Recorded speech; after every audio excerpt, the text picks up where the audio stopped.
හැමෝම ආදරෙන් පිළිගන්නවා නිරායස YouTube channel එකට. අද වීඩියෝ එකෙන් ඔයාලට මම කියලා දෙන්නේ පොල් කිරි දාලා රුලන් වලින් රසම රස කැරමල් පුඩින් එකක් හදාගන්න විදිහ. මේ පොල් කිරි දාලා හදන කැරමල් පුඩින් ටින් කිරි, පිටි කිරි වගේ දේවල් දාලා හදන කැරමල් පුඩින් වලට වඩා ගොඩක් ගුණයි. පොල් කිරි වල තියෙන සංතෘප්ත මේදය. ඉතින් ඒ හින්දා ඔයාලට බය නැතුව කන්න පුළුවන්. අපේ ඇඟට හිතකර මේදේ කියලා එකක් තියෙනවා, අහිතකර මේදේ කියලා එකක් තියෙනවා. ඒ දෙකෙන් මේ පොල්වල තියෙන්නේ හිතකර මේදය. ඒ නිසා කොලෙස්ටරෝල් තියෙන කෙනෙකුට උනත් මේක බය නැතුව කන්න පුළුවන්. පොල් කිරි අඬු කෝප්පේ එකමාරක් පාවිච්චි කරලා කොහොමද මේ කැරමල් පුඩින් එක හදාගන්නේ කියලා මම ඔයාලට කියලා දෙන්නම්. මුලින්ම මෙන්න මේ වගේ කෝප්පයකට මම අරගෙන තියෙනවා සීනි මේස හැඳි 4ක්. ඒක මම දැන් අරගෙන යනවා මේ විදිහට කැරමල් එක හදාගන්න. මෙන්න මේකේ තමයි මම අද රාවා කැරමල් පුඩින් එක හදාගන්න යන්නේ. මේ විදිහට භාජනයට සීනි ටික දාලා මම සීනි ටික පෙඟෙන ප්‍රමාණයට විතරක් වතුර දාගන්නවා. හරියටම වතුර මේස හැඳි 3ක් වගේ. සීනි ටික දිය කරගන්න මම හැන්දක් පාවිච්චි කරන්නේ. මෙන්න මේ විදිහට කරකවලා තමයි සීනි ටික දිය කරගන්නේ. ගින්දර පොඩ්ඩක් අඩු ගින්දරේ තියාගන්න. විනාඩි 2කට වගේ මෙන්න මේ විදිහට වළඳ ගින්දරෙන් එළියට අරගෙන කරකවලා තමයි අපි ආයෙ ලිපෙන් තියාගන්න ඕනේ. එතකොට ඔයාලට සාර්ථකව මේ කැරමල් එක හදාගන්න පුළුවන්. එහෙම නැති වුණත් කමක් නැහැ. ඔයාලා අතින් මේ සීනි ටික කැට ගැහුනොත් ඒත් සීනි ටික ආයෙ දිය වෙලා කැරමල් වෙනකම් තියාගන්න. වතුර එකතු කරගන්න යන්න එපා. කොහොම වුණත් මේක කැරමල් වෙනවා. මේක මහ ලොකු රටාවක් නෙවෙයි කැරමල් එක හදාගන්න එක. දැන් ඔයාලට පේනවා ඇති මෙතන පාට වෙනස් වෙලා තියෙනවා. මේ වෙලාවේදී මට විනාඩි 6ක් විතර ගියා මේ පාටට එන්න. මෙන්න මේ වගේ ලස්සන ගෝල්ඩන් තැඹිලි පාටකට හැරෙනකන් ඔයාලා තියාගන්න. ඊට පස්සේ මේක ගෙනහිල්ලා අර තැටියට දාගන්න ඕනේ. දැන් මම තැටිය 4 වටේට කරකවලා කැරමල් එක 4 වටේ තවර ගන්නවා.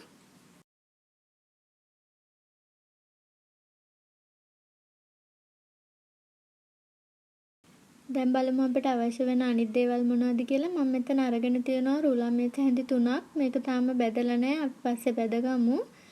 බිත්තර ගෙඩි 4ක් ඕන වෙනවා. සීනි මේස හැඳි 2ක් හෝ 3ක් ගන්න. කැරමල් එකේ පැන් රහත් එකතු වෙන නිසා ගොඩක් සීනි දාන්න එපා. ගාගත්තු පොල් අඬු කෝප්පෙන් 1යි. ඒකට දාලා කිරිමි ටික ගන්න මම අරගෙන තියෙනවා අඬු කෝප්පෙන් 1/2ක් වතුර. වැනිලා ටිකක් ඕන වෙනවා. වැනිලා නැති අය ඔයාලට පුළුවන් කරදමුංගු ගෙඩි 2ක් විතර එකතු කරන්න. වැනිලා සහ කරදමුංගු රස දෙකටම කැමති අය ඒ දෙකම දාගන්නත් පුළුවන්. ඔයාලට මම තව දෙයක් කියලා දෙන්නම්. බිත්තර කහමදේ කහ පාටින් අඩුයි නම් අපේ කැරමල් එකේ පාට හරි කැත පාටක් එන්නේ. ඒ නිසා මම මෙතන අරගෙන තියෙනවා ලෙමන් යෙලෝ කලර් එකෙන් කලරින් බිඳුවක් 2ක් විතර එකතු කරගන්න. ඔයාලට මේ වෙනුවට කහ පොඩ්ඩක් එකතු කරගන්නත් පුළුවන්. දැන් මම මුලින්ම පොල් ටික දාගන්නවා බ්ලෙන්ඩර් ජාරයකට. ඊට පස්සේ වතුර අඬු කෝප්ප එකමාර දාලා මේක හොඳට බ්ලෙන්ඩ් කරගන්නවා. මේ විදිහට බ්ලෙන්ඩ් කරලා ගත්තාම අපිට හොඳ උක්කු පොල් කිරි ගන්න පුළුවන්. මම දැන් මේ පොල් කිරි ටික මේ විදිහට මිරික ගන්නවා.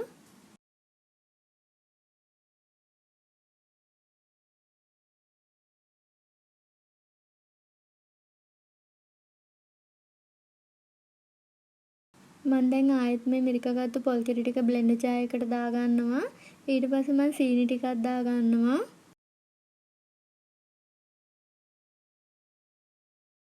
මම දැන් බිත්තර ටිකත් එකතු කරගන්නවා.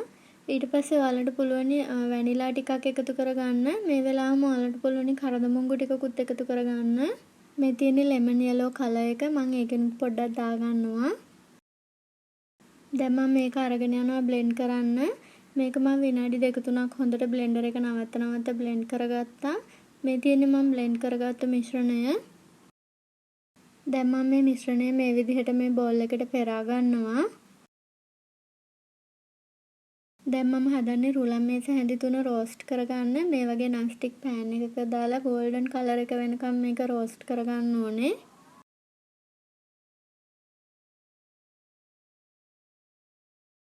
දැන් මම මේ විදිහට රන්වන් පාට වෙනකම් බැදගත්තු රුලන් ටික ගෙනල්ලා මේ මිශ්‍රණයත් එක්ක එකතු කරනවා.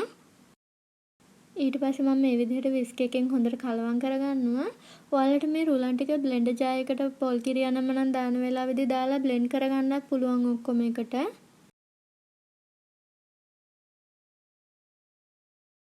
දැන් මම මේ මිශ්‍රණය අපි හදාගත්තු කැරමල් දාගත්තු තැටියට දාගන්නවා.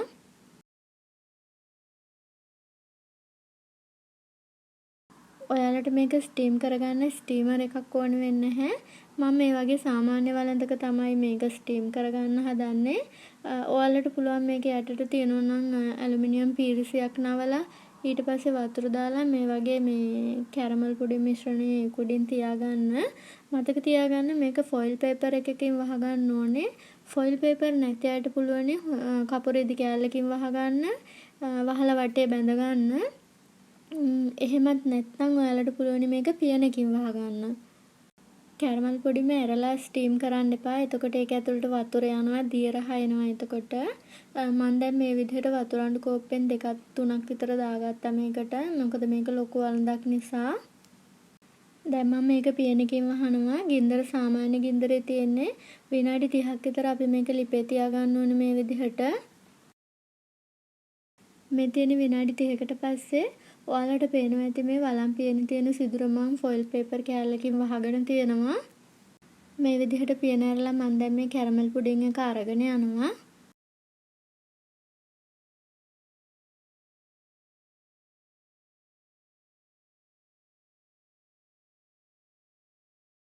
දැන් මම මේ විදිහට ටූත් පික් එකක් ගහලා බලනවා. මේ කැරමල් පුඩින් එක ඇතුලෙන් ටූත් පික් එකට ඇලිලා එන්නේ නැත්තම් මේක ඇති ස්ටීම් වෙලා.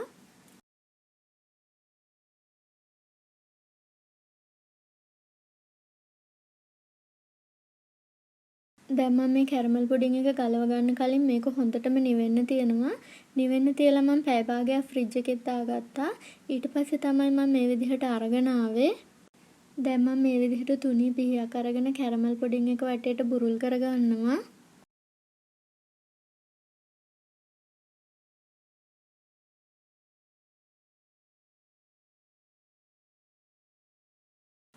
ඊට පස්සේ මම මේ වගේ පිඟානක් උඩින් තියලා කැරමල් පුඩින් එක අනිත් පැත්ත හරවලා මේක ගලව ගන්නවා.